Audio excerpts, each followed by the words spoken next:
I get the idea. Recording is started. Here we go. Let's see. Yep. Okay, here we go. In 3, 2, 1. Hello, it's me again.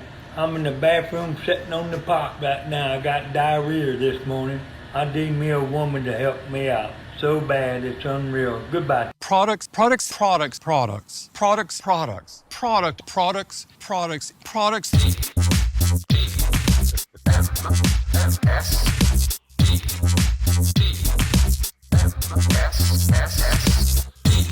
This is the morning stream. It's just what the doctor ordered.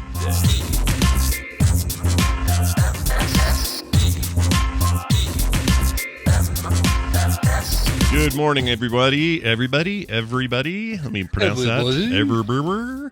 It's Monday, September 12th, 2022. It's the morning stream, TMS. I'm Scott. He's Brian. Hi, Brian. Welcome back from California. How are you? Thank you. It's so good to be back. Yeah. So good. It never rains in Southern California, I heard, but then it did while you were there. Lies. What did you do? You Lies. Oh, man. I heard this from Tom first. He says, it's raining outside. This never happens. Yeah, it was raining hard, too. Like, we walked, we had dinner with Ashley and Jason, Ashley Robinson, Jason Inman of Jupiter Jet and Red Shirt Diaries fame. Sure. And it was sprinkling when we got there. And we're like, it might be fine. We don't need to take a lift back. Sure enough, we get outside. It's kind of light. And we only had maybe about a half mile walk to our hotel. By the time we got there, we were soaked. It had like started coming down heavier and heavier along the way. But, and I assume that means some good general humidity for the rest of the time, because for sure it was already muggy, and after the 2 days of rain, 2 evenings of rain, it was like, this is just that rain's got to go somewhere, man. It can't just sit there. It's got to evaporate right. and soak into your soul. Just hang in the air. Although still it was a lovely time. Got to see Gary of the Planet Lantronix, Batuuan of the month for the month of August, by the way. Very nice. Yes. Well done. He is beloved there in Batuu, in the off-world Black Spire outpost. He's kind of alien-like. It fits well, I've always thought. I always felt like Gary had an alien quality to him, Just a little bit. Kind of, yeah. I think it's like the perfect role, the perfect scoundrel role for him. Why not? Walking around teaching people how to play sabacc and guiding people in the ways of the forest, that sort of thing.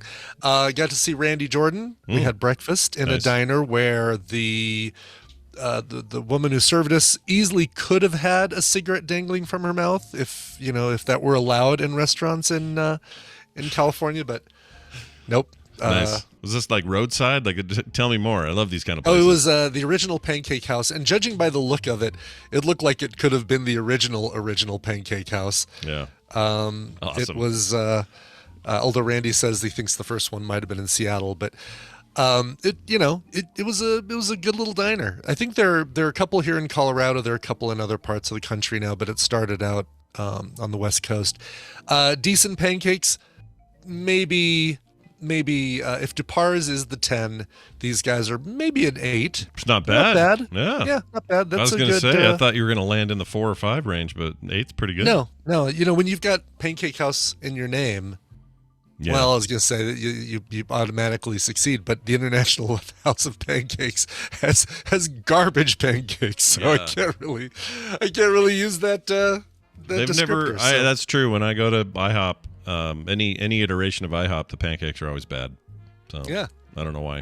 They're there chalky. We go. Portland, Oregon. Thank you, AV Tech John. So the original Pancake House was formed in Portland, Oregon. Of course, freaking Portland with all their hipster freaking we did it first bullshit. You guys out there, you guys. Yeah, it is funny though. I mean, you open a restaurant. Was it called the original Pancake House when they opened the first one? It probably wasn't, right? It was called the Pancake House. The Pancake House, yeah, because they didn't know. And then IHOP probably came out and they said, "Oh, we need to change our name to the original Pancake House." But then you open other locations. Only your first one is the original Pancake House. Right. That's right. you can only from then on be the second, the third, the fourth, whatever. Right, exactly. Yeah. That naming, it's like calling something the new Super Mario Brothers. There's no there's nowhere to go from there. You've locked yourself into I completely agree. I do like a good diner, though. I don't care even sometimes if the food's bad. There's something about the experience that I always glom onto. I love it. For sure. That's great. And everywhere we went, every place we had breakfast, California, Southern California anyway, is on point for having a bazillion hot sauces on the table to choose from to dump onto your eggs, which I love. Just keep that magic happening. Yeah, you don't want just one. You want all of them. Okay? I want all the hot sauces. Yeah. Bring me all the hot sauces you have. I don't think you heard me, son. That's right. Son, I don't think you heard me. Bring me all the bacon and eggs you have.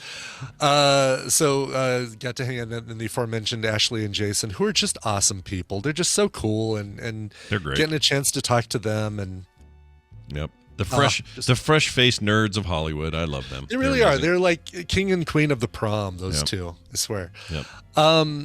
All right, let's talk panels, because the first thing I got asked when I logged in to chat this morning was, did you get into Hall H for the Marvel presentation? And let me tell you, so that was Saturday morning. Yeah. Early Saturday morning. Yeah. Got up early and got shuffled down into the waiting queue and moved into the big hall where celebrities came out on stage. However, they were the celebrities from National Geographic's Critter Fixers, Dr. Paul, veterinarian, and Animal Kingdom veterinarians. So, which, no shame, no shade. Those guys are great, but those guys are great. You know what? That was actually a really cool panel, because I'll bet you the Marvel panel didn't have people bring out live ferrets, snakes, a fuzzy armadillo, which I'd never seen before. And that's news to me. So that was kind of cool. They also had me sitting in the third row of the audience with my phone, looking stealthily down in my lap, watching the live blog of the Marvel announcements.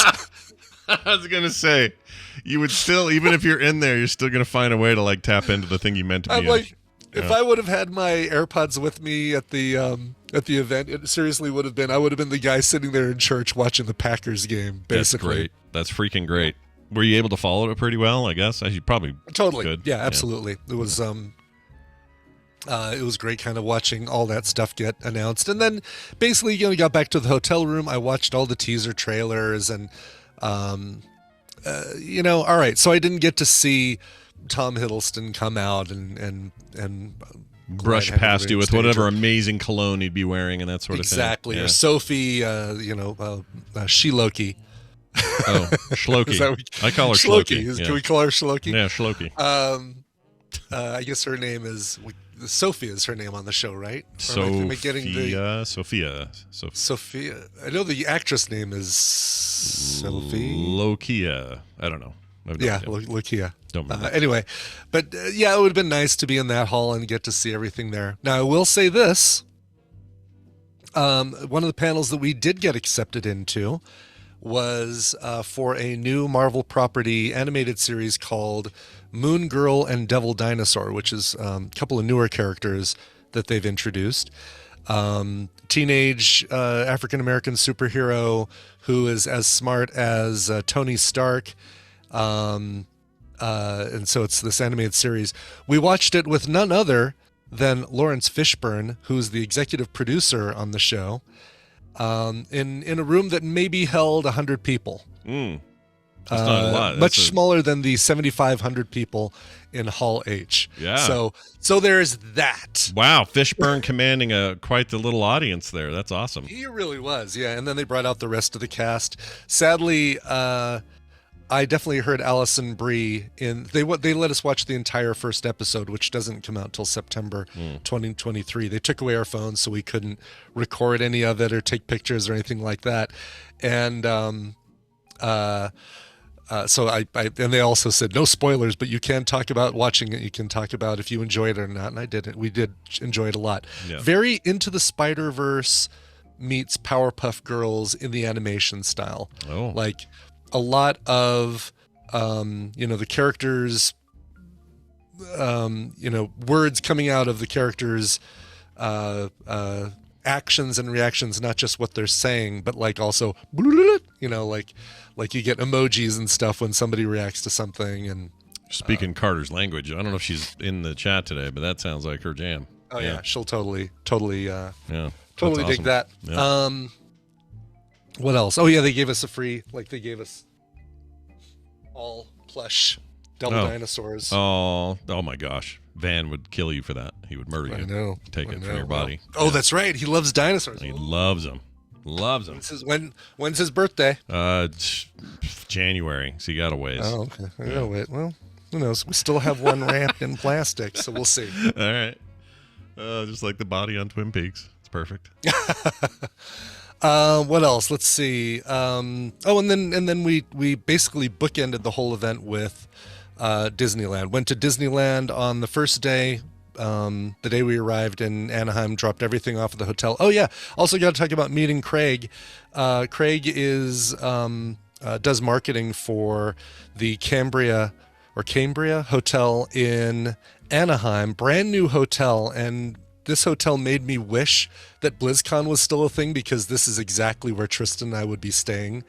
Is it close? Is it right near the convention It's center? right near the conventions. I mean, it's a 15-20 minute walk to the convention center. So just about as far as where we used to stay down. Not as close as the Hilton, obviously, which is right next door. Yeah. But it's just down Catella a little bit. That's cool. That's not far at all. Easily close enough that, you can walk and not have the mayhem and the nonsense going on at the Hilton, at the Marriott and stuff that are right next to it. Sure.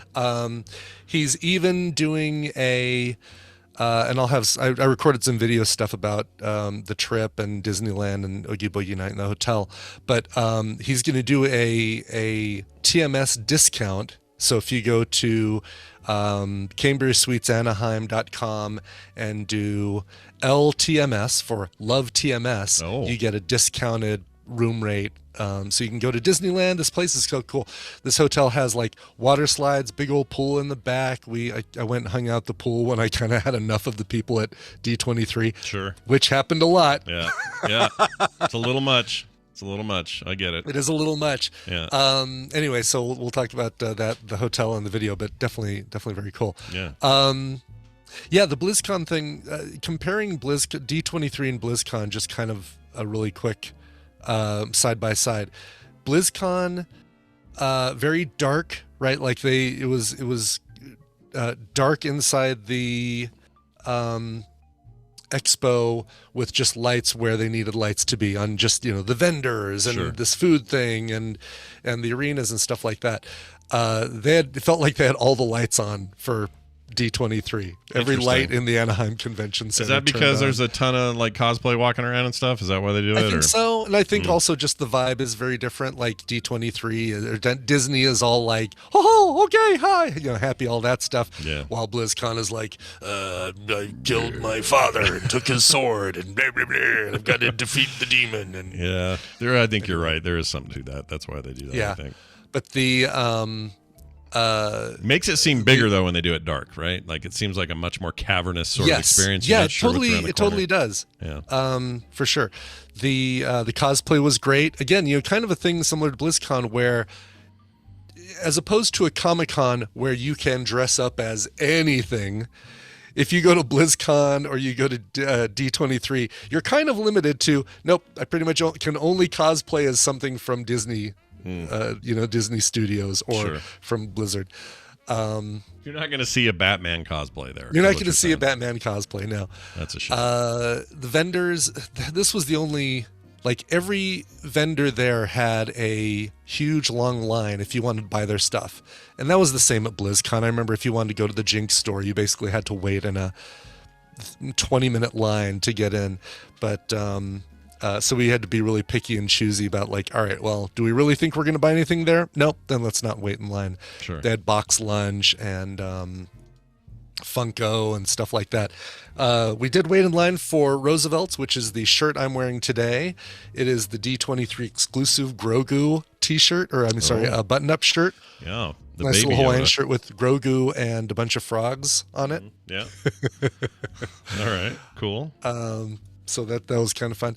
And then lastly, I'll just talk really quickly about Oogie Boogie Bash. So starting in September, late August, 55 days before Halloween, Disney starts celebrating Halloween by closing California Adventure at 6 p.m.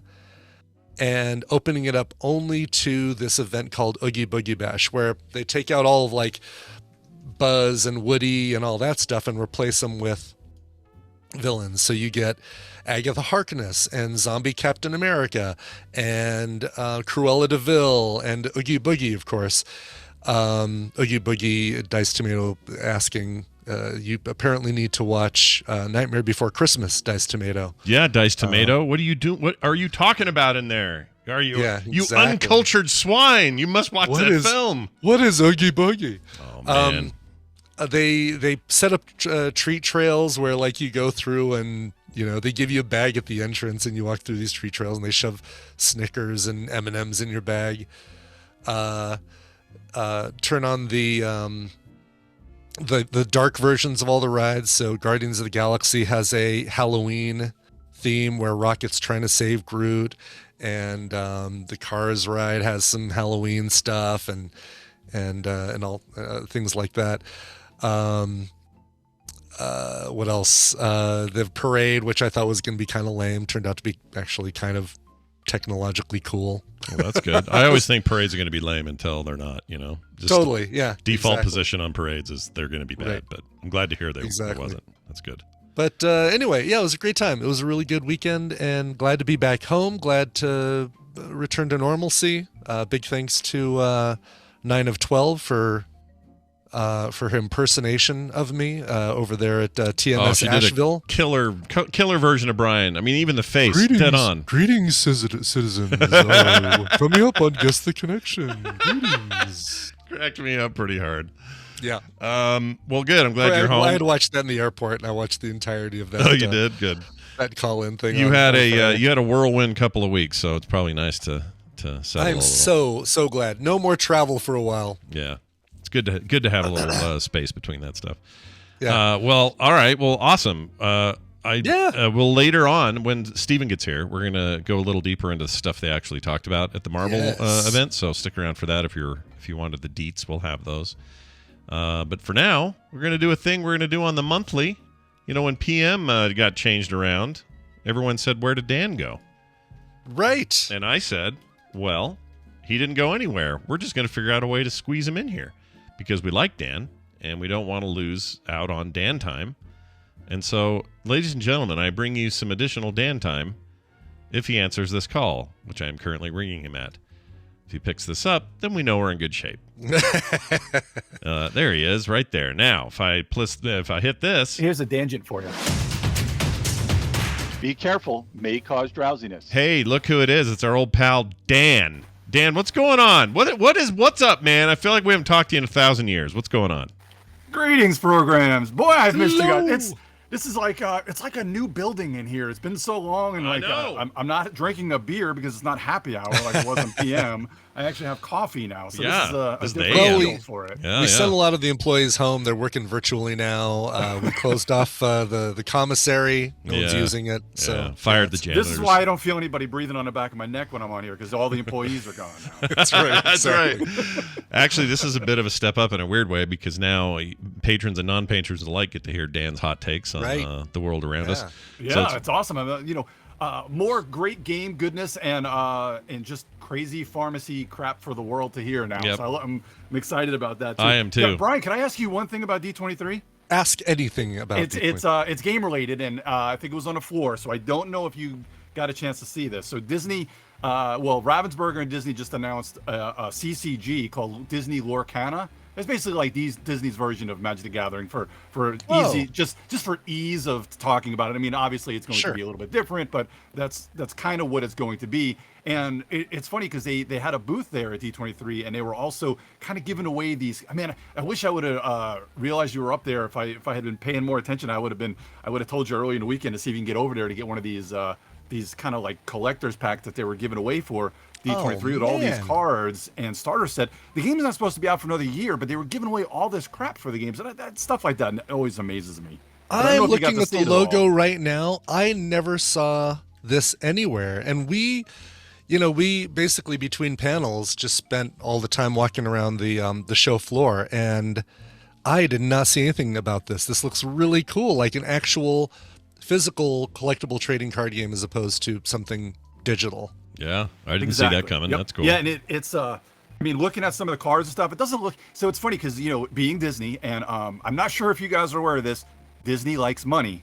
Oh, they're really? super into it. Yeah, they're super into it. Yeah. Yeah, they love So it. they're gonna have to make this game, good for just pretty much everybody. So you're gonna have to bring in the hardcores, the kids, the just people without kids, people just love Disney too that may not be into gaming. So it's gonna be interesting to see how they put this game together. And looking at some of the cards, it's interesting to see the complexity is kind of a little all over the place because it doesn't look too bad. And you try to figure out because there's really not a big rule set that I found out there yesterday. Just the kind of the tease of the cards. So it looks like you kind of do a lot of the similar battling to Magic the Gathering. It looks like, but I think there's going to be like you can kind of replace a base Mickey with a different type of Mickey and things like that.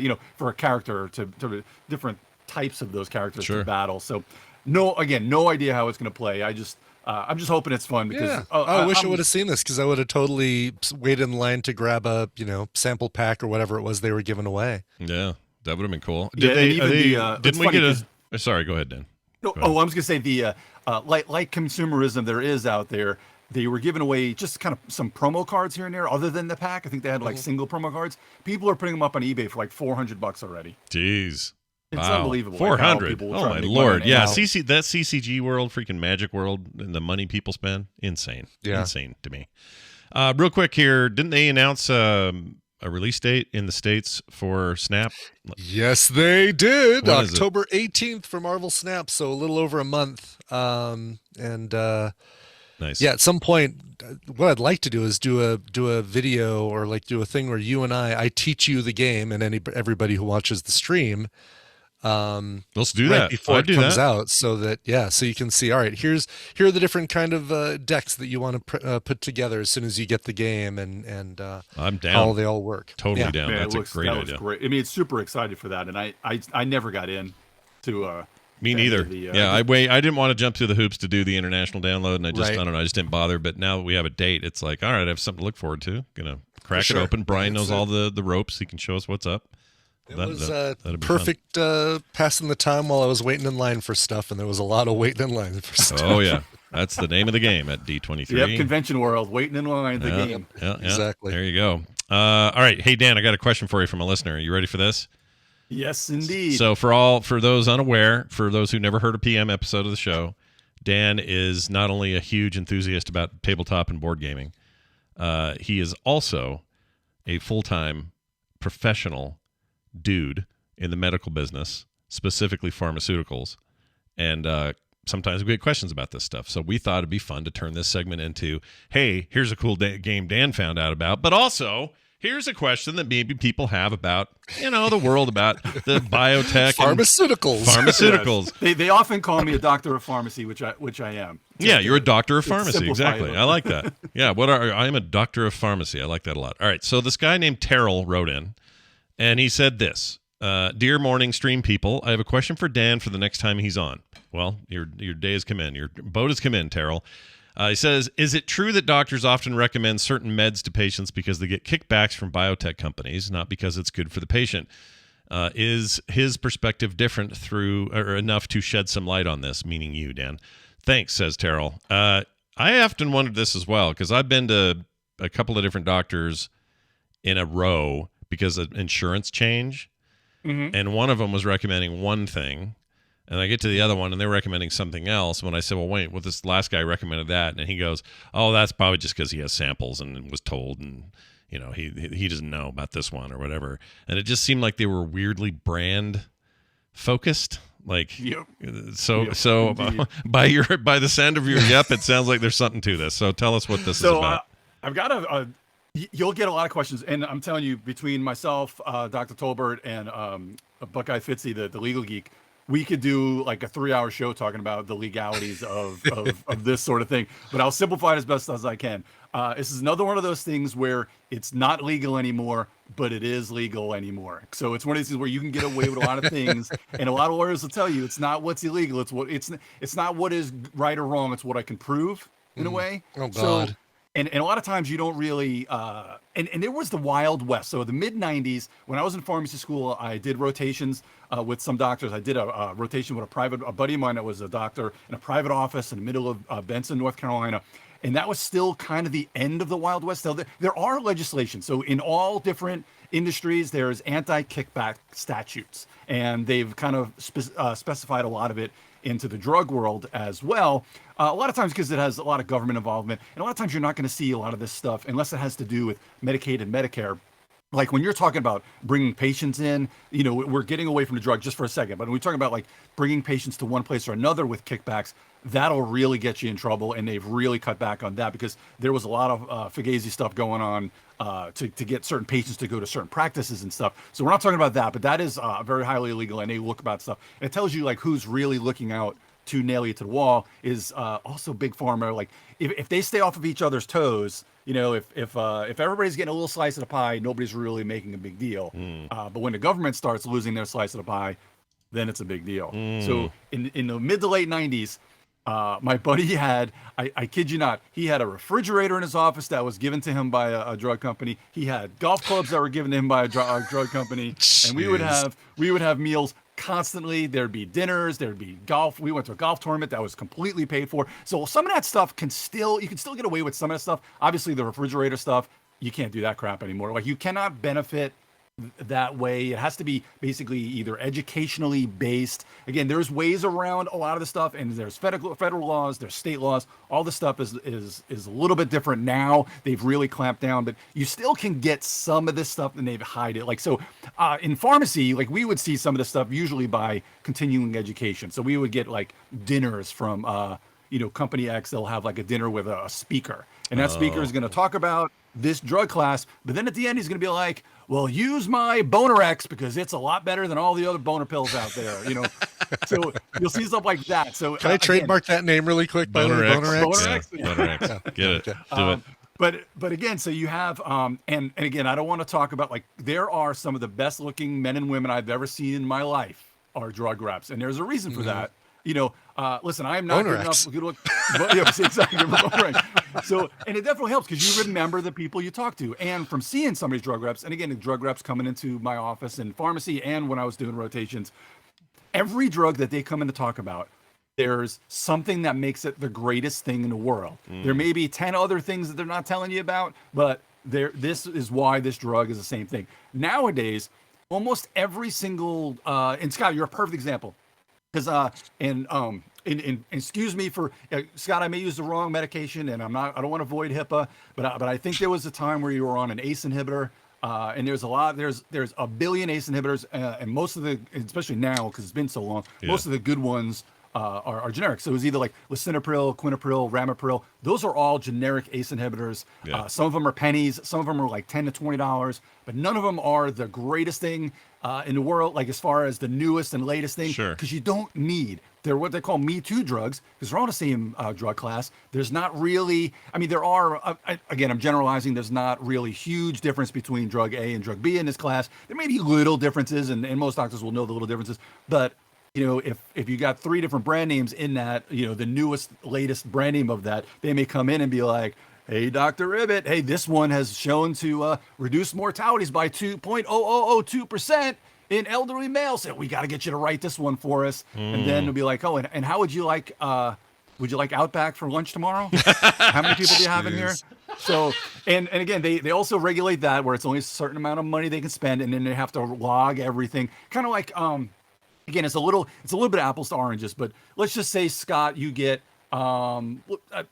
just company Ibidex, not drug company, Ibidex video game company wants you to do a game on a direct subsidiary of Boner X, by the way. Boner X, yeah. Ibidex, we're the I would say just producer of Boner X. Ibicon International wants you to do wants you to review this video Ibicon game. Pharmaceuticals.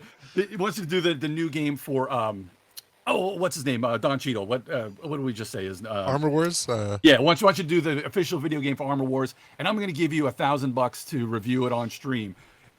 you're not holding anybody, for lack of a better term, you're not holding anybody at gunpoint, and you're not prescribing that game to people. So it's a little bit different because you're not the one, you're just influencing them. Sure. But you're still going to want to say, hey, I was paid for this review. Yeah, you do usually. You know? Yeah. You're supposed so to. when you're getting things like, as far as samples are a different thing, because that just, you're passing on the savings to the customers and stuff, and still getting people started on their med. But if you're getting like free things in here, there's a lot of logs and stuff that a lot of it's pretty common now. That HR or the office manager. Does a doctor have to, like, let's say a doctor gets a perk like the Outback Steakhouse thing? Are they under any obligation with the patient that they talk to that day to go, oh, I think you really should try this one. Small disclaimer. #ad. I'm going to lunch tomorrow at a thing for free because they gave me this. Like, I had Outback. I had a bloomin' onion because of this. No, they wouldn't have to say anything like that. As far as I know, they wouldn't have to, but they may have a log somewhere of all the drug reps that have come in, just so if any governing body wants to come in and say, oh, hey, have you seen this drug rep or that? Or they're usually checking up on the companies rather than the doctors. And again, unless you're making big waves or writing, if you've got Medicaid patients and you're putting everybody on this $5,000 a day med, which probably needs prior authorization anyway, but if you're putting them on all this stuff, you're going to raise waves and stuff like that. But, and also, so the government, allegedly, well, I wouldn't say allegedly because I know it's true, but the government also has its own ways of kind of, I wouldn't call them kickbacks, but they're called rebates. So all formularies, because I work kind of more in that sector now, where it comes to like doing formulary management and prior authorizations. So when you're talking about Medicaid, they'll get rebates from companies. So the reason why nothing's wrong with that is because they're really passing on the savings kind of on to the patient, and they're getting the patient the medicine. It's just that they are getting their own, for lack of a better term, kickback from the drug companies to write. So you'll have some formularies, like there are states and Medicaid programs where you use, let's just say Symbicort, which is an inhaler. It's available generically, but the brand name is tier 1 on formulary, and you don't need a prior authorization. So it goes through and it's free for the patient.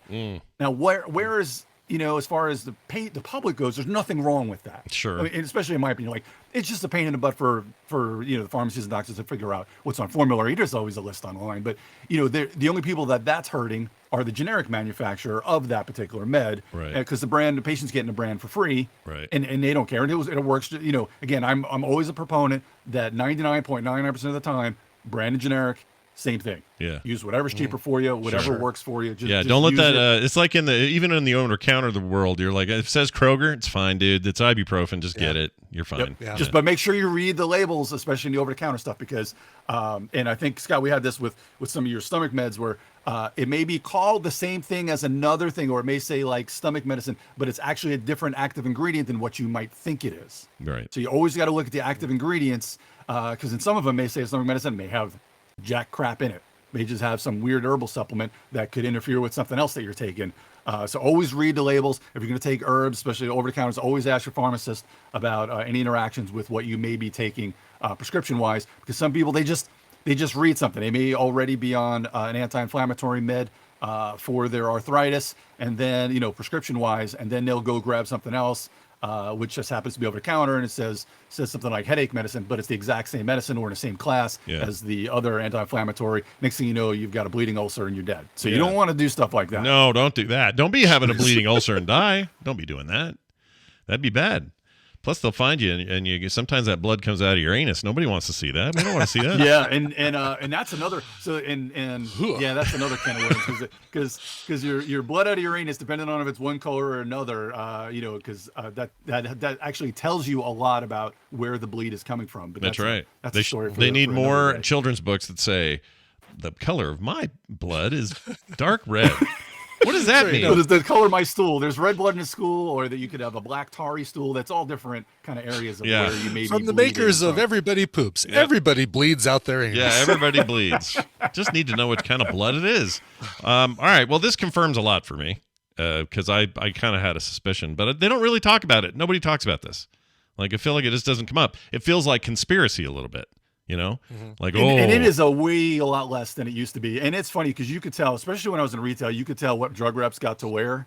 Because, sometimes they would come to us and be like, Miss Jenkins came in to to show off Bonerex. So I saw that Dr. Ribbit wrote a lot of scripts for Bonerex this week, so she must have made it over to his office today. You know, the use of Dr. Ribbit is cracking me up since your dad is a doctor, Brian, so it's cracking me up to hear Dr. Ribbit. Exactly. Yeah. Have him passing around these scripts all day. Yeah, we need some more Bonerex here at the clinic. Just picturing your dad do it. Well, that's and again, for the most part, drug reps are great because again, you can't get as a doctor and as and as MDs and as a doctor of pharmacy, you don't have all the time in the world. You go to continuing education a certain amount a year, but you're not, and more drugs are coming out. So drug reps are an actual invaluable tool for the companies to get new things, new drugs in front of the eyes.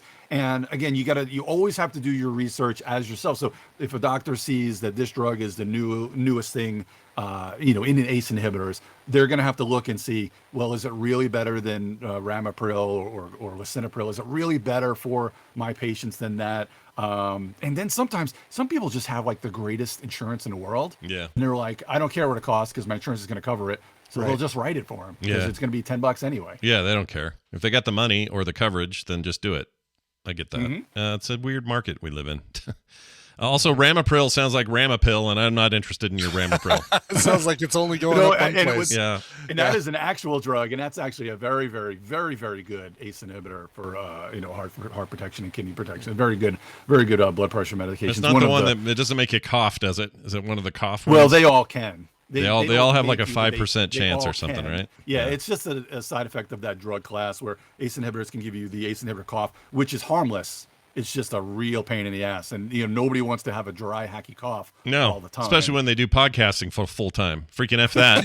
Yeah, kind of a bad combo. Yeah, if anyone out there's having trouble with that, ask your doctor about losartan. That's what they put me on. It worked great. Yep, and that's an AARB, which is kind of an offshoot. It's kind of like the improved ACE inhibitors. They work a little bit different. They work very similar but different, and they still can give you that cough, but it's much more rare with ARBs. Yeah. And there are some good generic ARBs that are out there that are still kind of cheaper to get too as well. And there's a few brand name ones. So again, just always talk to your doctor about which one is better for you. But this if is you great. Are having that side effect, I love this. This is like we have a CNBC segment on the show now. Dan, this feels very like, your health today. Right, exactly. I love this. This is great. And just remember, I want to say I can't be bought, but I can be bought for the right price. No, I'm kidding. I will never tell you anything because I have no drug companies. But if Bonerex wants to reach out for me, my email is. We'll let you know. Brian has been busy founding the trademark while we're talking, and I'm already getting us a reservation at Outback. Yeah, so let's do it. Oh, there we go. We're gonna go have a good meal and talk about I'd Bonerex. go there. Hopefully, the meal won't last 4 hours or longer. I'm in the mood. I'm in the mood for steak, which means I'm in the mood for losartan, I guess. Anyway, hey, T-bone. Dan, I love having you back in a regular way. So let's make this a date every month. We're going to do this. Man. Can I give you a really cool? Well, I know. Well, you said it's jam packed, but if you have time for a game, go ahead. I'll be quick with it. So I put it in the chat for us. This is a really cool game. It's very simple. It's like $20. It's called Kites. It came out from Floodgate Games. And now this is what I want to say is sometimes the simplest ideas are the games that go, well, why the hell didn't I think of that? Are my favorite types of games. So this is a game, and it's about you want to keep all your kites flying in the air, and it's a co-op game. So the three of us would be playing together. There are sand timers in this game. So I think the game comes with 5 or 6 sand timers, and you can play like a simpler game with 4. So you have cards that have different color kites. They may have 1 color or 2 colors on it. When you start the game, you flip over one of the sand timers, like the white sand timer. You play a card from your hand, you have to flip over that sand timer. Now, and then all of them start on their side, so they're not automatically all running at first. So as you put cards down, you're flipping over a sand timer. Now, as the sand timers kind of get low, you have to play a card to flip them over. And the different sand timers have different times. Like the red one goes really fast, the yellow one goes very, very slow. But as we're going around the table, and this is co-op because we don't want any of the kites to fall. So we're kind of looking at there. And in some co-op games like The Game or The Mind, like you can't really talk because that's completely cheating and it'll completely ruin the game. This, talk all you want. It only takes time, but you don't have time.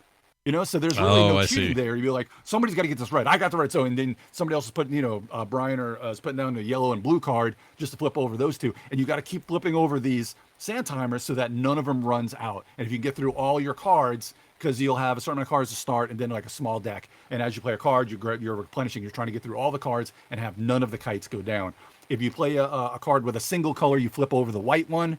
And, that's the only way to flip over the white one is because there's no white ones on the cards. But you're basically just doing a juggling app to keep all the kites in the air. Very, very simple. Just an amazing design. Just came out this year. Again, very cheap and a perfect family game. Perfect Johnson game, if you will. A Johnson game. Because the rules are about 2 pages. And Is that all? I explained everything for you right there. Okay. And big letters too in the rule book, Johnson. Yeah, no kidding. Big fat letters from my big dumb eyes. This is great. This actually sounds like a whole lot of fun. I always like a good co-op game, so this looks up my alley. If you guys want to read more, go to the Board Game Geek website, which finally, by the way, integrated all their functionality into one format. For the longest time, it's like, we got a new landing page for the game. But the image looking pages are from 20 years ago, and so are the videos. But it's so annoying. But now it's all integrated. It's all very nice now. So you can go find it. Go check it out. Kites. Good. Out now. All right, sorry I went long, boys. Dan, love you guys. anytime, Glad buddy. To be back. I'll Yeah. see you next month. I'll talk to you and have a great day. Stay out of trouble. We'll see you. Bye now. Bye. All right, we are going to either have, we got to make a decision. We're going to have the shortest half-asses ever, or we bump half-asses to tomorrow, which I don't like. I don't like doing that either. But we can probably do it fast. And you know what, Steven, you're in the chat. How are you feeling? You good? You can. I mean, we've got. We've just got Steven in the second half, right? Yeah, just making sure he's okay. Let's just make sure. Aren't we podcasters? Don't we control how long this episode goes? There he is. He says his day is open. So good. We're just going to do it our way then. We're playing half-asses. Right, that's right. It does depend on his schedule, doesn't it? Yeah, I don't want to assume anything from him. I can watch Hoda and Jenna anytime, but Steven's got a schedule to meet. That's true. Hopefully this doesn't foul Dunaway up on his day, but should be okay. So let's give it a shot and see where we land. That's right. It's time for Half-Asses with Brian Dunaway, who's on the line right now. Hi, Brian. Oh, hi, Scott and Brian. Hi. Oh, Hi. my schedule doesn't matter. Well, it occurred to me that you would, if I didn't get the pickup, that might have been a sign. But since you picked up, I feel like it's okay. Glad to have you here. No. You know I'm always easy. You're pretty easy. I'm always. Yeah, you're like Boner X. I'm laid Easy back. Easy boner. Hey, that was fun the other day doing that video. We were sad not to have Brian there, but thanks for sitting in on that. That was a good time. It's fun to watch. Oh, yeah. So I felt like I was there in spirit and in two-dimensional glued to a ruler stick puppet. So Yep. I did want to. The whole experience made me want to hang out with those guys because they're all great people and they all seem to be having a good time. And that house is freaking weird. That was a weird house you all rented. Yeah. Very weird, but it's fun to experience. I can't wait for next year. Yeah, I was saying to myself, oh, man, the decisions I would have to make. Stay in a luxury hotel with water slides or sleep on an AstroTurf floor with the teepee. Yeah. With those weird fake fire things and the little fake tree stumps. Little pillows, tree stumps. Yeah. I mean, how can you decide? It's just too hard. I am glad that nobody brought a black light to that place because there definitely has been some stuff going on there. I guarantee it. Swings had a lot of convenient holes in places. Let me just say that. Lots of holes. Anyway, hey, Dunaway, it's good to have you here. We're going to play this game. Brian Ibbett here will explain the rules and how we're going to win stuff for other people. Brian, take it away. I'll do the abbreviated version. Welcome to the Morning Half-Ass is a trivia game. We're actually going to be giving you two the answers. I'll give Scott and Brian a category and 6 possible answers, 3 of which are correct and 3 that are incorrect. Depending on how confident they feel with the category, they can provide 1, 2, or 3 guesses, getting 1, 3, or 5 points depending on how well they do. See how I did there? 3 rounds. Player with the most points after 3 rounds wins the prize for their contestant, and I've pulled contestants from members of the Tadpool that aren't able to listen live. Scott, you're going to be playing for the Gen over there in Las Vegas. And Brian, you're going to be playing for Chad in Manteca, California, or Manteca. Oh, Manteca, Chads! I love me Manteca. a Chad. Yeah, you like yourself a Chad. I like the Jen because she needs. Look, she's a teacher. You know, you're working on a budget. You don't have time to go grab games. Let's give her some. That's great. Plus, she lives in that little gin lap, and she's got to grant the wishes. That's right. Yeah. She's the Jen genie. Hey, Scott, join the game, Jen. by the way. Oh, sorry, shit. I gotta get in. Sorry. My bad. They were originally called the Gens, right? That was what they were called. We started calling them genies later. Yes, right. Something Yeah. stupid No, as Americans Jin. did. You called him the Jin. You mean the Jin, not the Jen. But yes. Oh, the close. Jen. The Jen, yeah. Depending on how you say it. Like say the different ones again. Tina says milk instead of milk. She would say Jen instead of gin. Okay. You know? Well, that works. Yeah. Yeah, whatever it takes. I'm in now. The I'm Jin. now in the game. So let me ask you a quick question. What was it? Oh, did you already say what games they are or what the prizes are? Prizes today. Winner is going to get a copy of Gauntlet Lilith the Necromancer. I basically merged those two first words. The Gauntlet Slayer Edition and Gauntlet Lilith the Necromancer pack. So the game and DLC. Nice. Courtesy of Slayer Racer in forever. 951. That's awesome. Yeah. It's a good game. Runner-up is going to get Desperados 3. Ooh, there are runner-up 3 Desperados now. Yeah, runner-up might be the big winner. That's an awesome game. It's very Really? good. Wow. Oh, yeah. Yeah. Very good. Cool. All right. Let's get things started. You guys are both logged into the game. Wow. Let's give you our first question. Remember, 3 of these are real. 3 of these are fake. The first one, appropriately enough, yes, I did search through the deck until I found one. Birds from a Disney movie. So which of these are names of birds from a Disney movie? Your choices are Snarfblat, Nigel, Mimsy, Ducky, Archimedes, and Iago. Birds. Snarfblat. Burbs. Yes, which of these are burbs? Snarfblat sounds familiar. Snarfblat. Well, I know a couple of these. B-Boy D is locked in. I'll Locked in with 3, Scott baby. is locked in. Yeah. You guys both picked Archimedes. Of course, Archimedes from Sword in the Stone. Yeah. The seagull, I think, right? I think so. No, or... an owl. Owl. Owl? Oh, yeah, right. Owl, duh. Yeah. Iago, of course, the parrot from The Lion King. No, the parrot from Aladdin. Just kidding. Wanted to see if I get the voice of the recently deceased Affleck. Gilbert Gottfried. Yeah. Yes. Sad day. Mimsy, which Brian also chose, is not. Mimsy is the is a word from the Jabberwocky poem. Snarfblat is the pipe from The Little Mermaid, what she calls a pipe. And Ducky is the dinosaur from The Land Before Time. Neither of you picked that. Nigel being the other one, the penguin from Pelican from Finding Nemo. Oh, so this is what threw me, because Ducky, that's right. Ducky's not a Disney movie, or wouldn't be from a Disney movie. That's a non-Disney property. So that threw me a little Ducky's bit. also a dinosaur. Not a bird. Well, yeah, but I'm saying your your category says birds from Disney movies, and that's not a Disney movie. No, right. Yeah. But even if that was your a Disney qualification. movie, Yeah. even if it was a Disney movie, It's still a dinosaur. Which, hey, that's where Oh birds my came God, from, don't though. argue it. Isn't that where birds came from? The dinosaurs? Okay, all right. See, I made a connection. Maybe. Yeah. I watched the JP Dominion. Yeah. They didn't cover it. No. They came from Jesus. Let's get to question number 2. Cities along the Silk Road. We've covered entertainment. Now let's go to geography. So which of Silk these Road, 6 yeah. are cities along the Silk Road? Marrakesh, Timbuktu, Almaty, London, Tashkent, or Samarkand? I don't know any of this Samarkand.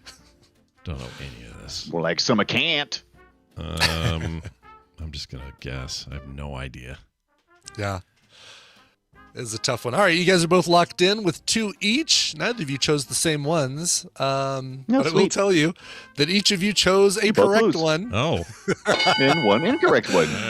Marrakesh and Timbuktu, not along the Silk Road, but Almaty and Tashkent are, which you each chose one of those. Yeah. So no points. I haven't been on the Silk Road in a long time. Yeah. Yeah, Scott, the only person on the board with points right now. 3 points for Scott. So, Brian, this is your final questions, your last chance to try and take the prize. Here we go. Last one. Peanut products products. Products. Invented by George Washington Carver. All right. So There, let's see here. We got, very famous Peanut products. Peanut products. Your choices are peanut silk underwear, peanut lipstick, peanut explosives, peanut laxatives, peanut roof shingles, and peanut asparagus substitute. Oh my lord. All right. I'm going to choose two that seem appropriate for the era because I don't know about the rest of this. That's hard, dude. That's a hard one. All right. Both of you locked in? Yeah. Scott with peanut laxatives and peanut explosives. Both of those are correct, giving you look 3 at more you. points. But did Look at Brian you. manage to make a showing? No, Brian chose Nope. peanut lipstick and peanut roof shingles, neither of which are inventions by George Washington Carver. Blowout today, which But they we haven't are had in a things, while. right? Yeah, they're well, I mean, no. I don't think you can get a peanut roof shingle, I'm guessing. Maybe. Yeah, I don't think. I mean, I don't know. Let's if just peanut go lipstick ask is Jimmy an Carter actual about this. Yeah, I'd Jimmy like, Carter to call will it tell you. president. I'd like to call it ex-president, please. Yeah, he's only For my 98. lifeline.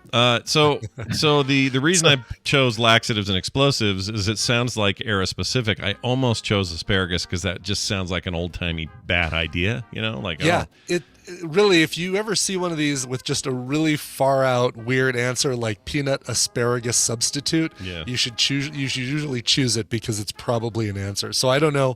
I don't know what a peanut asparagus substitute. If he shaped it, like basically took peanut Right. butter and shaped it in the form of asparagus or something. I don't know. Well, that's what I would think, because maybe it has some similar qualities or something. That's what I understand about the peanut laxative. I chose it, but I'm like, yeah, you can't take credit for what was probably already there. You know, they probably have a certain It's already, laxative. it pretty much already does it. Yeah. Yeah. So I just looked it up. Peanuts. I can't find anything that's peanut asparagus other than people making asparagus and using peanut and peanut oil to like enhance the flavor or make it part of a dish. Mm-hmm. But I can't find anything where they replaced it. So this must not have stuck. It must have been like a weird idea then, and it didn't hold on. Well, if you go to the Tuskegee University, this is an amazing page, tuskegee.edu, list of products made from peanut by Dr. George Washington Carver. It is a massive list of things. You know, lipstick may not have been on there, but hand lotion, face lotion, vanishing cream, face bleach and tan remover, baby massage cream, shampoo, like just about every other cosmetic you can think of. He's got to be. He would be terrible at parties. Let me tell you what you can do with a peanut. Yeah. Right, exactly. Like Cubs. the commercial, where the guy talks about everything you can make with a tree and the grape nuts, grape nuts commercial. Yeah. This would have been a 45-minute commercial with George Washington Carver talking about mock oysters you can make with Let me peanuts. tell you about the magic of peanuts. Mock Get outta here. oysters. I don't know. I might Mock try his mock oysters. oysters. I don't like oysters, so maybe I'd like his mock Sweet ones. pickle. How do you make sweet pickle from peanuts? I don't know. That George Washington. All I knew about George Washington Carver was the skit on SNL with Eddie Murphy, where he played George Washington Carver and was screaming about peanut stuff. I don't know if you guys remember Really, that. I but forgot about that one. Yeah, I still I love have to that. look that one up. It's really funny.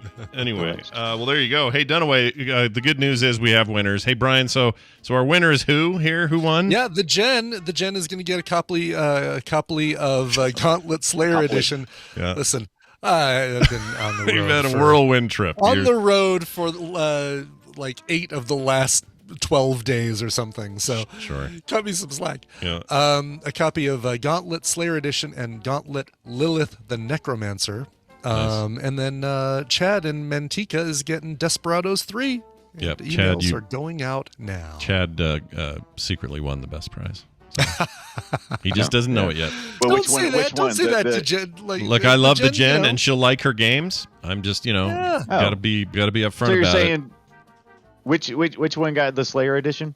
it. The seasons in The Jen. was it the seasons in the abyss? Okay, yeah. That's perfect. Yeah. No. What? I don't get it. No, it was Gauntlet. Oh, is Gauntlet. What, is what she won. Yeah, she won Gauntlet. Whatever. Well My done. Slayer fans are being slayed right now. Yeah, all your Slayer fans. Move Oh, on. Slayer, the band. I get it now. Congratulations. All right, so You're there's a your Scott winner. Fletcher. Congratulations for both of you, because I think you're both winners today. Thanks for playing, and we look forward to having your names on here again. Hey, Dunaway, tomorrow we're going to play a little podcast game called Play Retro, where we play old video games, and tomorrow we are tackling Zelda, The Legend of Zelda, and The Legend of Zelda 2, the original NES titles. Are getting the treatment tomorrow, so we are diving straight into Link territory. One was good and one was poo. I disagree about what You would be wrong. I think you're going to be wrong, but we'll talk all about it. Its origins, what it led to, why it's such a significant series, and why the world. If there's two characters people know in the world the most in gaming, it's Mario and it's Link. I mean, Link is in a very nice little second place. Well, we'll talk and about they were why. being developed. They were being developed practically at the same time, and were essentially pitted against each other to go in two different directions. That's really right. Interesting story behind those two games. And indeed, if that sounds interesting to you, check out the Play Retro podcast wherever you get your shows, or catch us live tomorrow at frogpants.tv at 3:30 Mountain Time, right here. Hey, Dunaway, kiss our butts. All right. Oh, wow. Yeah. That was quick about it, too. He's out of here. Speaking of out of here, we're going to take a break. When we come back, Steven Schleicher will be joining us. We'll hit some of the big notes of the D23 reveals and announcements. It's big when Kevin Feige, whatever his name is, shows up with a hat. And if he's got a hat on, Ooh, yeah. shit's It about to was go so down. big he could have been wearing two hats and it would have made sense. Yeah, no kidding. It was a lot. So that'll all happen shortly. Before that, though, a musical break from Brian Ibbett here. Yeah, let's go to Berlin, to a band by the name of Kerala Dust. These guys actually were formed in London in 2016, but they grew up in Berlin on the sounds of Can, the Velvet Underground, Tom Waits. I absolutely hear some craft work in this. This is some great kind of 80s electronica. This is the debut track on their new label, Play It Again, Sam. They describe it as this song is about a couple in a tempestuous kind of love affair driving on an old German motorway somewhere in the outskirts of Berlin where we live. During the pandemic, we would just get in a car and drive around the Old East and find all these ruined buildings and walk through them. It's this mix of nostalgia for the past coupled with the melancholy for the lengths that we would go to feel anything at all. I just think it's a damn good song. Here's the song Pulse 6 by Kerala Dust. We have a nice looking portable computer here made by Dolch, and it's got a 386 processor, 4 slots. It's got a 120 megabyte hard drive, 16 megs of RAM. But what makes this Dolch portable special is, ta-dam, color VGA display. Look at those colors. Over 24,000 colors, 640 by 480 resolution. You don't see that on any portable computers. Nothing like shitting your bike shorts twice at camp. Nothing like it.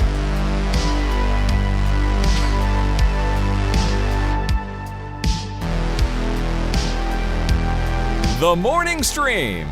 Get your ass to Mars. So, fun note about that girl. She started doing requests. And that was one of them. And she doesn't seem to have any rules about what she'll say. Oh. And there are 2 or 3 of them that got deleted by TikTok killed them because something nasty.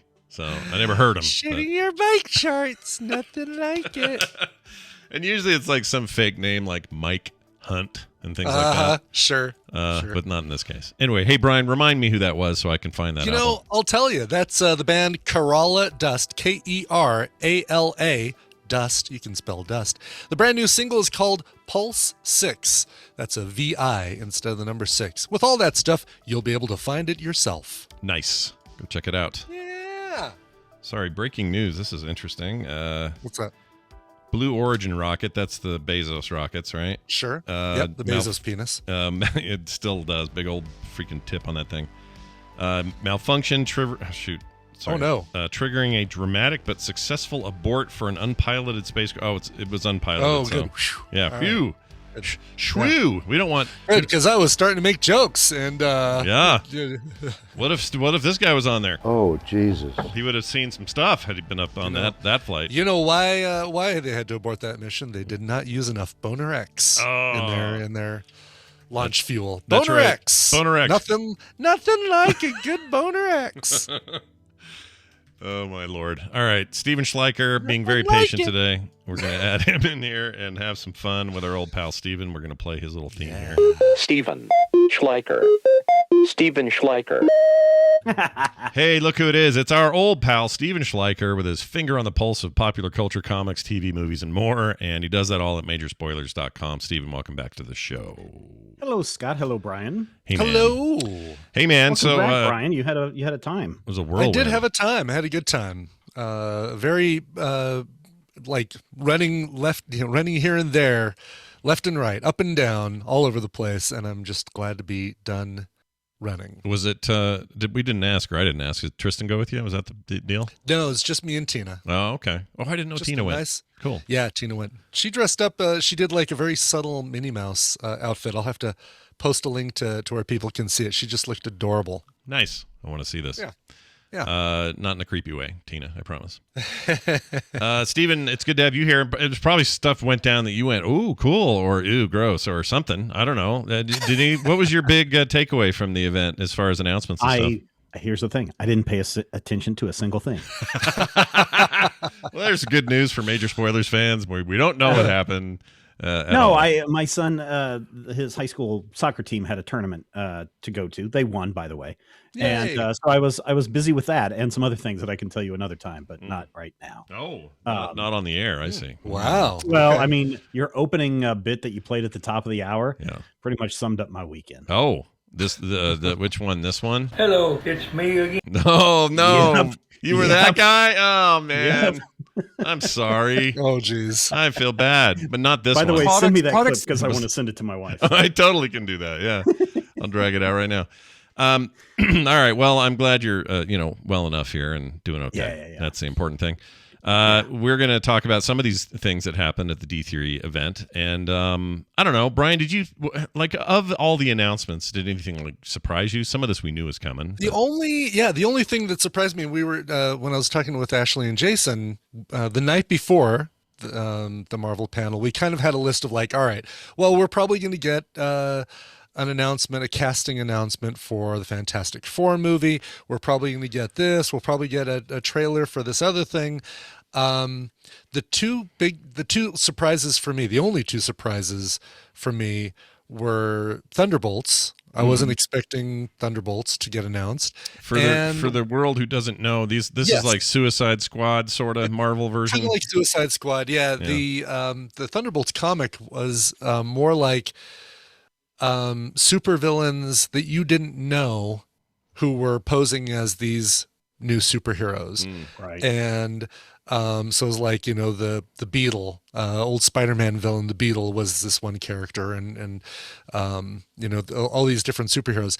These guys, it's a lot closer to the Suicide Squad, right? It's Yelena Belova, Black Widow, Black Widow, Red Star, Red Guardian, Red Guardian, Taskmaster, all three of those characters from the Black Widow movie. Sebastian Stan.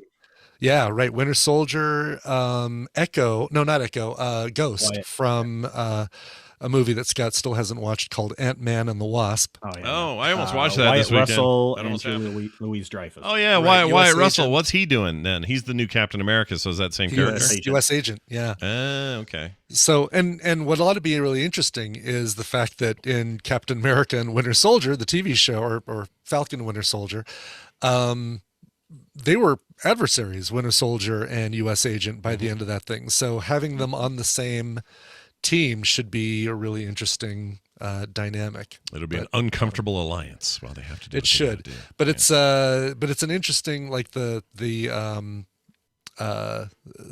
characters they decided to pick for this were kind of a surprise. I mean, they kind of were setting a lot of that up though in some of the other shows and movies that we've seen. So I don't think this lineup isn't a complete surprise as to what they're going, because every single one of these characters has either a chip on their shoulder or has been burned by somebody. And so this is, they see as their quote unquote redemption arc. And then hopefully by the end of it, they're going to realize, oh no, we're the bad guys. We're the baddies. And hopefully turn some things around. I thought Taskmaster got I mean, no spoiler. I guess I can't help but spoil this. I thought the Taskmaster died in. No, she walked away at the end. Did she? I don't remember that at all. Yeah, Black Widow, quote unquote, saved her, and she got away. You know what's exciting is the rise of Florence Pugh as a star in Hollywood is clear to me on this poster image because they got her right out front, man. Look at her. Yeah, I mean, she's kind of like the Harley Quinn of this. Yeah. You know, if there is a Suicide Squad parallel, not in character but in prominence, she's kind of the Harley Quinn, which is just fine. She stole that movie, so more awesome. David Harbour and Florence Pugh in everything. I agree. Well, this is cool. So this is when next year, or when is this? 2024. Sorry, that's 2024. Yeah. Okay. The other surprise for me was Werewolf by Night, a Halloween special. Werewolf by Night, all black and white, looks like a creepy 60s or 50s horror B movie, and but we get our first Elsa Bloodstone, which will be really cool. But as my uncle, who is a huge Werewolf by Night fan from the comics, points out, this doesn't look like it's got anything to do with any Werewolf by Night comic ever, except for Elsa Bloodstone. I mean, it's a Halloween special, so they're having fun with it, and the way that they've set it up is just like, okay, we're gonna make this as silly as we can, sure, and have some fun for the holiday season. Cheese it up. Yeah, this is this year, right? October. This it streams in less than a month. Yep. Weird. There's a lot of stuff coming out. Well, various things, not just necessarily Marvel, but things that are coming up like the 21st, the 26th, like boom, right after another on Disney Plus. Yeah. So September, October are going to be busy for Disney fans. So they showed this trailer. The one trailer I did see, or one of the trailers I saw, was the Secret Invasion trailer. Yeah. And for whatever reason, in my head, I had that as a film, but that's a series. It's gonna be a series. Yeah. Okay. And are we reasonably excited about that? Seems like it'd be cool. I think so. I think it'll be interesting because I think that's going to set up a lot of what's going on for Phase 5 and Phase 6, at least for the big story arc, because we saw in, spoiler alert for people who haven't seen it, we saw Bruce going off into space in a spaceship in She-Hulk. We've seen Fury already on a spaceship previously, and some other things that are going on with possibly the Kree Skrull War. So I think that this could be very interesting to see how this plays out. And I just like the super subversive, not quite 3 Days of the Condor, but don't trust anybody kind of horror that goes on in this story. And so I'm very excited about that. Yeah. Also, it'll be nice to have a Marvel series that looks like it's not going to be a joke a minute, I'm not complaining about Ms. Marvel or She-Hulk or the ones we've gotten recently, but this one looks like it's going to have a much darker tone, and which it needs. So I'm excited about that. Did you have any ability while there to look and see what that Marvel AR game from the Pokemon Go people is supposed to be about? No, there was no other announcement except for the fact that they're working on that. It is not what I thought the $1 million idea was, which is, you're a reporter for the Daily Bugle and you're using AR to take pictures of Spider-Man and other various heroes to quote unquote catch them like Pokemon. Yeah. But that's what I wanted too. And you said that day, it was like, oh yeah, no brainer. That's what they're making, of course. And that's not this, I guess. It doesn't look like that. It looks like it's going to be, you're still catching superheroes or supervillains, but you're going to have powers. So instead of Pokeballs, you're probably going to have fire, the ability to shoot fire, or the ability to shoot water, or laser rays, or something like that. Who knows? Man, again, spoiler alert for the most recent episode of She-Hulk. They should have just turned that into a sling ring thing and just done the whole long is capturing demons and throwing them into other dimensions. That would be great too. Yeah. And with guest starring Madison, it's not where you think. It's like an eye and two ends, but not where you think. Interesting. So one of the things I got excited about on the Marvel front was that Amy Hennig, famous for her work on the Uncharted series and her work with Naughty Dog in general, she's considered one of the best writers and game designers in gaming history. Anyway, she's working on a Black Panther Captain America team-up game. Yeah, World War II era with, so it's not T'Challa, it's T'Challa's great grandfather, basically, or grandfather. Yeah. And I can't tell who this other soldier in the thing is. It is supposed to be Bucky. I don't know who that's supposed to be. No, they're the two other characters are not. They're new. They're new, yeah, introduced for the game. But I'm down with that. Man, what a great looking and fun era to kind of heck yeah, create dude. a game in. And she is renowned for her work. Like there's nothing about this to not be excited about. It's a ways off. I don't even think they gave us a year for this, but they're working on it. Very excited about that.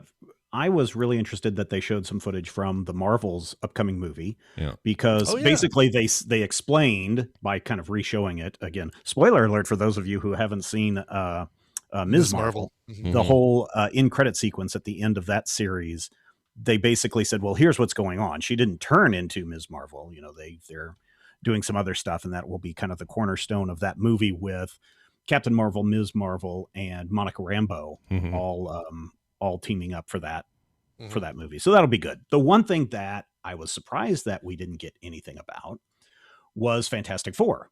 That was the one thing they danced around. Now we do know that the guy who did WandaVision, Matt Shackman, is going to be directing Fantastic Four, but they didn't give us anything on who's the actors or anything like that. So that was the big surprise. Sorry, what was Shackman known for? What was the WandaVision? WandaVision. Okay. Yeah. Interesting. The apparently outside the panel, so when you went into the doors into Hall H, there were signs all over saying, "We will not be making Fantastic Four announcements." Just to chill everybody out. Yeah, I could see that. They did, and no X-Men announcements other than I know there's that was another one that they didn't talk about too. Yeah. So, and again, that may be too far down the road. I mean, there's still a whole block of stuff that they announced at or didn't announce at San Diego Comic-Con that they're like, here's all these things that are coming. We're not going to announce what they are. We just have these things slotted for the future. And everybody thought that, they're going to talk about that at D23, and they didn't mention any of them at D23, which to me makes me wonder, and maybe you guys can weigh in on this too. We're still seeing a lot of slowdown from pandemic as far as movies getting into theaters and release dates and having to push things back for reshoots and whatnot. Sure. I'm wondering if we're not seeing them not making announcements because they don't want to pull what Warner Brothers has had to pull by pushing two of their movies back by almost a whole other year. Yeah, or canceling one outright. Sure. Yeah. So if they're just quiet about it, then they don't have to worry about it. Yeah, that's interesting. I think you're right. I think that, and so a lot of people, there's a lot of chatter even in our chat room today, but I saw this online. A lot of people are like, this is kind of a disappointing D23. Why, they didn't do this, they didn't do that. And in my mind, back? Is it their first live one? I didn't know that. Okay. I didn't know if they did one last year or not. They didn't. No, this is the first one back since the pandemic, I'm sorry, pandemic that's still going on since the height of the pandemic. Yeah, but I would remind people, like, it may feel a little less like you're like, it wasn't what I wanted because I didn't get Fantastic Four news or whatever. It's still insane how much stuff's going on. For sure. Yeah. Look, we also got, we got the cast of Wakanda Forever. We got to get another look at Namor, which is really cool. Walt Disney's plane? No, not in person. I saw they were making a huge deal on that on social media, and I was just like, why? It's just a plane. I mean, it's cool, but it's like, can I go smell the seat? What is the point of that whole thing? Whiff. No, I'm bummed I didn't go to the archives because apparently they had the computer from Lost, which is like, I wish I could have seen that. But no, but we got Captain America: New World Order. We know that Anthony Mackie, it's going to be Tim Blake Nelson, who was the leader that we saw in Shadow, getting his giant noggin. Well, he was in. So wait, that's the character from the 08 Hulk then? The 08 Hulk, yes. Weird. Yep. Okay. Yeah. Cool. I love Tim Blake Nelson, not so really. you had me at that, but that's interesting. Yeah, at least it wasn't from the Eric Bana Hulk, at least, right? Right. If we don't get the leader making some comment about, wow, you look different than last time I saw you. They did talk Daredevil a little bit with Charlie Cox and Vincent D'Onofrio returning. Born Again, yeah, based on the Frank Miller run. They did say that this was not going to be They said it's not connected to the Netflix series, but I don't know how you can say that. Maybe we'll find out, because spoiler alert for She-Hulk, Daredevil coming up in a future episode. Yeah. That was in the trailer, folks. Not a big spoiler. Yeah, you see the side of his head and his head rotating and his horns, and you're like, oh shit, it's Charlie Cox. Exactly. Let's do this.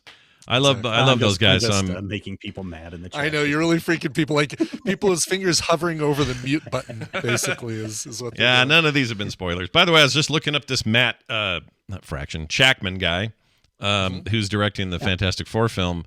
This guy's got some cred, but it's almost entirely television. The WandaVision, of course, but a bunch of Game of Thrones episodes, a bunch of The Great. Remember that? That's an awesome show, The Great. Always Sunny in Philadelphia. He did American Gothic, The Good Wife, Revenge, Psych.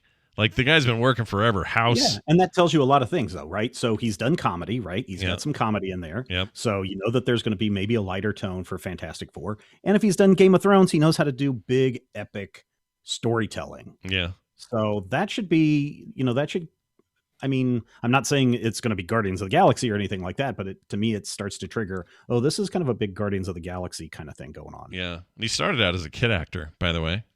He was in The Facts of Life, was his first job.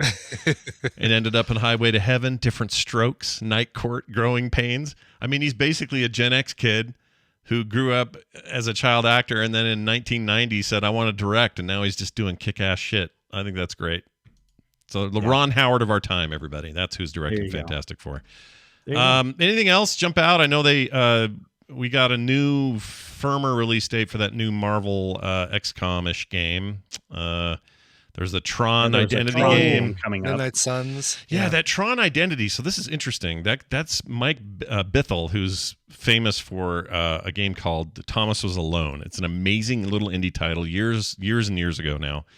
But if you've never played Thomas Was Alone, it was basically a bunch of literally like squares, rectangles, and balls. There was nothing fancy about the graphics in that game. They were meant to be these very simple, almost Atari 2600 looking objects. And Thomas is a rectangle. And Thomas has to work with these other shapes to figure out how to traverse their world. And it sounds dumb, but I am telling you, it had one of the greatest narratives of video games of all time. One of the greatest narratives in any game ever made. And to hear that he's doing a visual novel style treatment of Tron is so exciting to me. I can barely contain myself. Cannot wait for Tron Identity. It looks awesome. They showed off some Echo footage. They talked Loki season 2 with Owen Wilson, and Tom Hiddleston was there.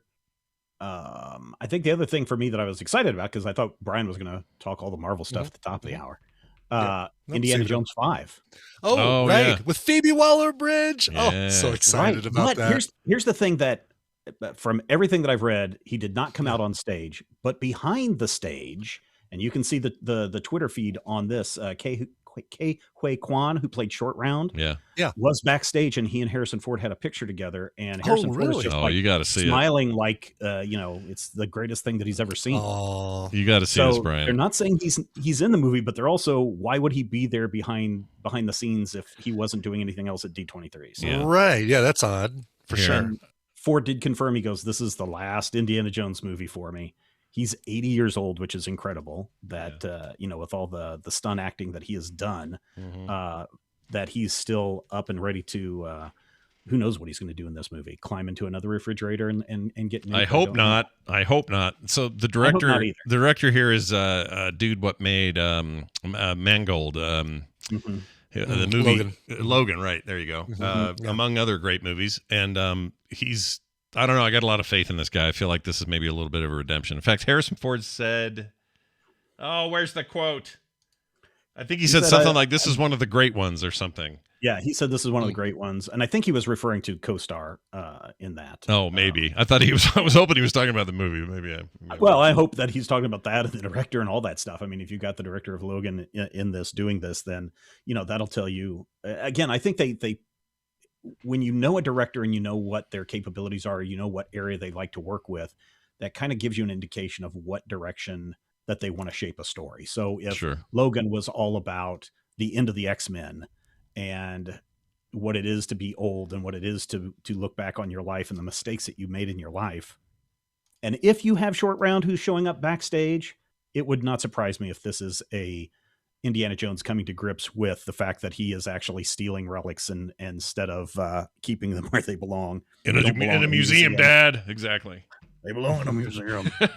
Get off my plane. Get off my plane. I'm excited. I'm actually excited. I realize there's a lot to forgive when it comes to Crystal Skull. It's amazing to me that before, during, and after Crystal Skull, Spielberg has made some of his greatest films. Like, the guy's been nonstop quality, but that one moment he made a turd. And I don't know if I should blame him or if I should blame. I don't know if I should blame him or Lucas. I don't know. But all I'm saying is, this giving it to a director who's very capable. Mangold makes great movies. Yes. Yeah. There's a real chance for something awesome here and a way to close it out in a really meaningful way. So I have hope. You know, it's been what, 10, 15 years since Crystal Skull came out. I have not watched it since it hit theater. Maybe time and distance make it a better movie. Maybe. I doubt it, though. It's so bad. I doubt it, but you might be right. No. You might be right. We watch it for film sack. It's still bad. Yeah. Oh, yeah, we did do that, didn't we? I blocked that out of my mind. It's bad. It's still bad. Yeah, don't watch it, everybody. It's really bad. But 5, look, fingers crossed. Let's see how we do. And the fact that he was backstage makes me hopeful that maybe he even makes an appearance, because that guy's having a moment right now. So let's do it. All right. I think that's it. We cover everything? I think so. Not everything. I mean, it's a huge event. There was a ton I don't more. know if you guys saw the short clip from Little Mermaid live action adaptation. I did, yeah. But, I kind of got a little shivers going on that. It looks fine. Really? It looks fine. I mean, whatever. These live action remakes are weird to me, but I understand that they make money, and I like the Lion King one. A lot of people hated it, but I liked it.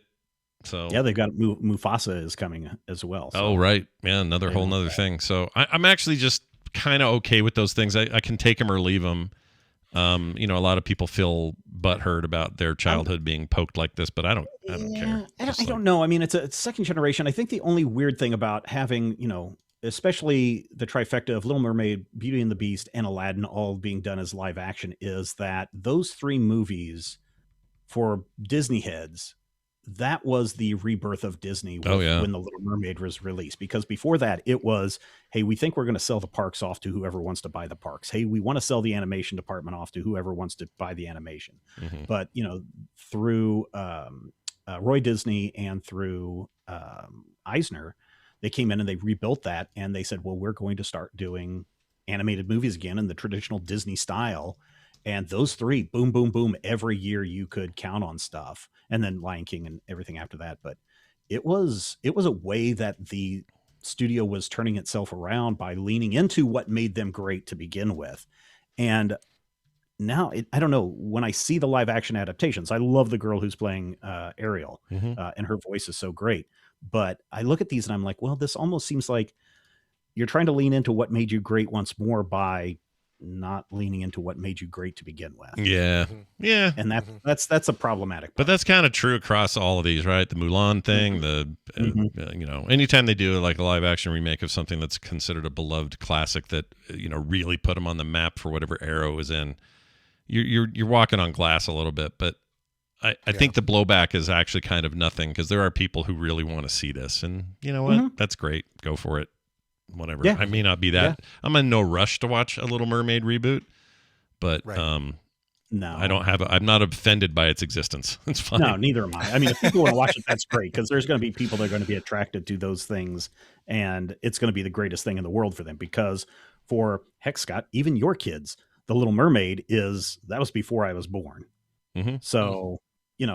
For my kids, it's like, why would I want to watch an ancient animated movie? They don't. They're not into it. My kids loved it when they were little, but the things that they really glom onto is the stuff that they were, as they were growing up, what mattered to them were the things that were coming out then. Yeah, just like it did for us. Like, why do we care about Back to the Future so much? Because we were all like 15, 16 and it was awesome. Exactly. We have these things we glom onto, and I don't know. So I do have questions about who is this actually for? Like, is this for a new generation of kids? Yes. Is it for the kids that were born in 80? For the children of the kids who loved The Little Mermaid. I don't think it is. It's for them to watch together. I guess so. Yeah, I don't think it's for us. Yeah, but whoever it's for, good on you. Good job. They're throwing some goodness. I mean, the same argument. You can play that exact same argument to the prequels and the most recent Star Wars trilogy. Yeah. It's for its generation. Yeah. I mean, will she be so dumb that she doesn't know the word feet? Yeah. What are they called? Feet. Call it what's the fork? The sledge. Oh yeah, the bomb flats or whatever it was. Snarf blat. Snarf blat. Yeah. She was real. She did seem Buddy a little Hackett dumb in the movie. See, he's not going to be there, so yeah. You can't watch the live action if Buddy Hackett's not in it. I also worry there's a generation of really creepy old men that used to like that movie because there was a time where her boobies are just covered by shells and her. You know what I mean? Like some of that never crossed my mind. There's a little bit of that out there. I'm just saying we live in a weird modern internet. I think there's a few creepers that are, why it's coming to my mind, I don't know. So maybe don't worry about me, I guess. But, I'm just saying it's a little bit weird. Anyway, well, there you have it. Stephen, it's always Stephen, it's always good to have you on. And tomorrow night, I get to be on the Major Spoilers podcast. Do you want to do any kind of preview for what's going on? This week we're going to talk Kaiju Max. So what happens when the giant kaiju all get rounded up and thrown onto a prison island? It's an interesting book. So we're going to be talking about that. I want to get Scott's take on that. Think Oz meets Godzilla King of All Monsters. Oh my gosh, Oz, like the prison show Oz? Yes. Oh, wow. Yes. Sign me up to whatever weirdness this is. Yeah, go grab that review copy now, Scott. And, okay, start reading. Awesome, it goes places. Yeah, this is my outdoor. We're having amazing temperatures right now. It's like 70 max today with like beautiful skies, and I'm gonna sit under those skies and read this comic on my iPad, and I'm so excited. Well, excellent news. That's tomorrow, and of course, all week, all the time. Check out MajorSpoilers.com for the latest and greatest. Stephen, it's great having you on, man, and we'll talk to you soon. Stay hydrated. Bye now. You always got to let them have a say with the hydration. You can't let that go. Right. No, let me stay hydrated right now. Yeah, do it with my Avengers water bottle. Oh, very nice. Is it a good build? Do you feel like that's going to last? I always worry with these things that they're not. No, no. I mean I'll just say it right now. This is not one that I feel like I could put in a suitcase or put in a bag with water in it because it'll definitely drip. But sitting on my desk, lighting up. It looks cool. Yeah, got no complaints about that. Yeah, it's the thing that looks rad. Yeah, I like it. I would put that on my desk and look at that and stare at it and drink out of it. Be fine. Absolutely, without a doubt. No. Without a doubt. Quick email from a listener. This is from Scooby Dad. Oh. Send and receive email. Here's my email. He says, "Dear Stetson and Bowler." Oh, these are hat references. Hats. Okay. I like that, especially because Brian is known to wear a Stetson, or excuse me. I am, but not while I have headphones on, sadly. You ever wear a bowler? You ever have one of those? I don't have a bowler, but I'd be tempted to throw it, like Odd Job. Yeah. So if I get a bowler, then it better have a blade as the brim. Yeah, better have Wesley Snipes all around the front. That's what I want. All right. I really enjoy Brian's Lyft stories, he says, having done that for a summer before COVID. If I recall, there was a setting on the app that if you get a ride, like to the airport, you can it can set you up with riders that are going on. Not sure what that means. There shouldn't be a period there. Going on the direction of home. On the direction of home. I hope that makes sense. Thanks for the distraction and fun. Stub the toe, Joe. Scooby Dad. So is that setting there? Yeah, there is a setting. It's called destination mode, and basically, it reduces the number of potential rides you can get by saying you only give me rides that get me towards home. North and west or whatever, right? Gotcha. So frequently, if I'm driving, I'll end up in the very far southeast part of Denver. Happens almost every time. Like the longer I drive, it's like that leg of the table of Colorado is shorter than the other three legs, and everything kind of eventually rolls down to that corner. That makes sense. You got a wobbly table. That's what happens. The wobbly table. Yeah. But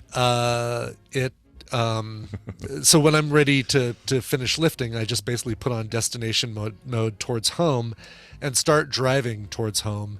And I might get 2 or 3 rides along the way. I might not. It's a crapshoot. Okay. So you never know. Let me ask you this, because it came up Thursday. I think you probably heard it if you heard the show.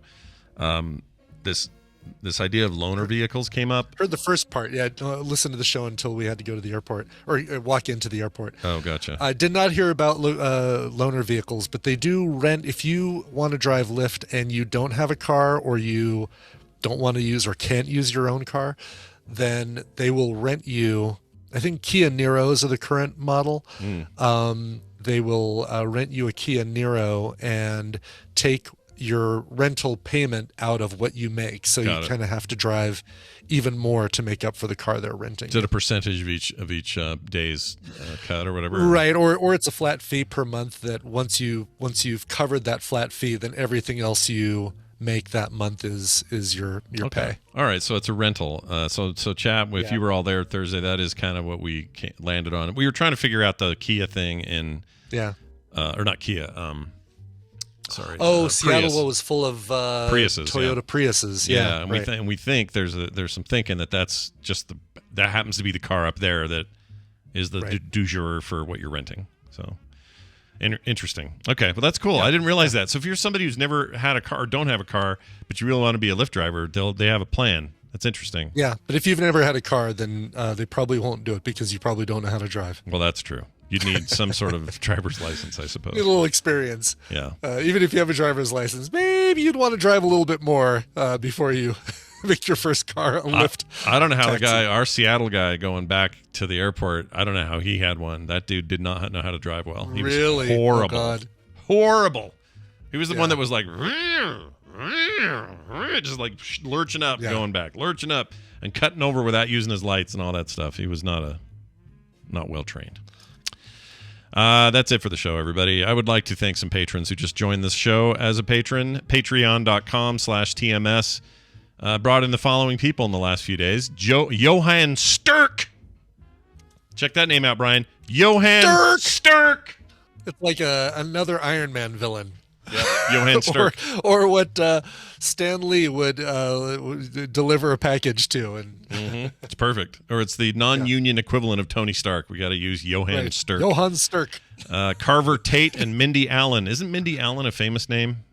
I mean, they probably share it, but isn't there a famous Mindy Allen, or am I thinking of something else? Mindy Allen. Mindy It Allen. sounds like one, right? Yeah, like a famous singer or like a actor. This one's got Mindy Allen in it. I'll watch that. Debbie Allen. What else? Mindy Allen. Huh. It's bugging I can only me. think of Mindy Cohn. Yeah, or Mindy, or no, who's the Allen that sings her brother? Lily Allen. Lily Allen.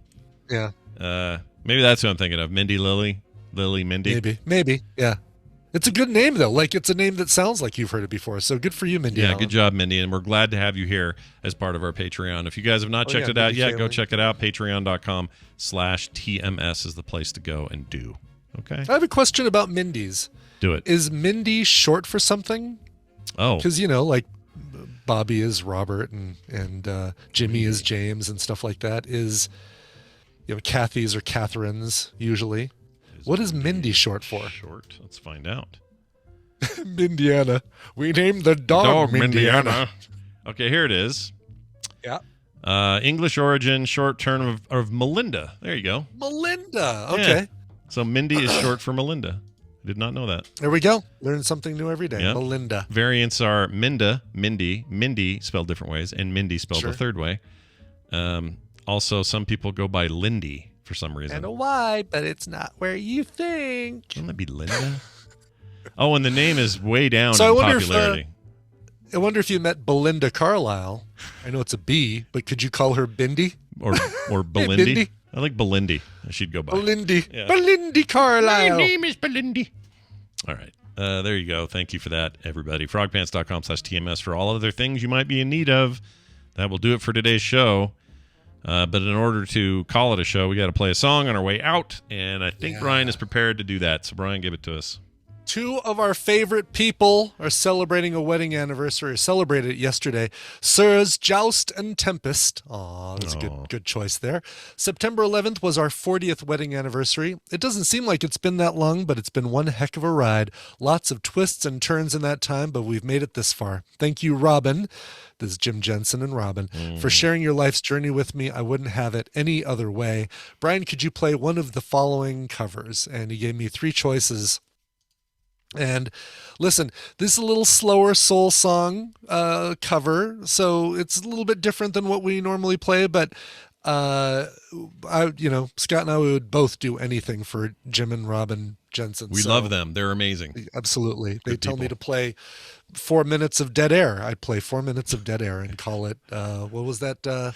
What's the, the title of the song is the amount of time. I can't remember. Is that real? I didn't know anyone did that. That's crazy. Yeah, there's a class. It's a piece of music called 3 minutes 14 seconds or something, and it's basically 3 minutes of Philip Glass, 3 minutes and 14 seconds of silence.